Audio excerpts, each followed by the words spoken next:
Today's problem is quite simple, but the method of solving it was never covered on any channel yet. So what is this special method? Before we go into it, a lot of people could divide here, and of course they will get 1, 1, 1 divided by 1, this is 1, and this is not correct. Now let's see what my method does to this. I'm not saying that it is the best, but it's quite interesting. First, we need to rewrite every division as a multiplication. But if we want to do this, we need to flip the divisor, so if we have 5, we'll get 1 over 5. This fraction line is pretty much a division, so we get the same thing. So if we rewrite everything, we'll get 5 times 1 over 5.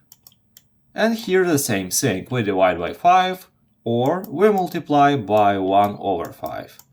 So let's rewrite everything, we get one more fraction over here, and now we only have multiplications. And the thing with multiplications, we can do them in any order and we'll get the same solution. Wait, if you like the explanation so far, please consider subscribing. Thank you! So what I would do, I would multiply these two first, and then multiply these two, and multiply both of the outcomes. So if I multiply a number by a fraction, I usually think about it like this.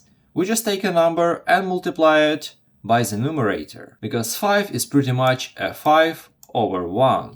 So 5 times 1 is 5, we just take this 5 in the numerator, and here we have 1 times 5, this will just stay as 5. So here we will get 5 divided by 5, or it is 1, so 1 times anything is just the same thing. So we don't even need to care about this one, this will just cancel each other. And here we get 1 over 5 times 1 over 5. If we want to multiply two fractions, we need to multiply both numerators and denominators. So in the end, we'll get 1 over 25. And 1 over 25 is a final solution. If you want to try a similar problem, pretty much the same as this one, watch this video next and try your skills. You can solve that one using this method. Have a nice day!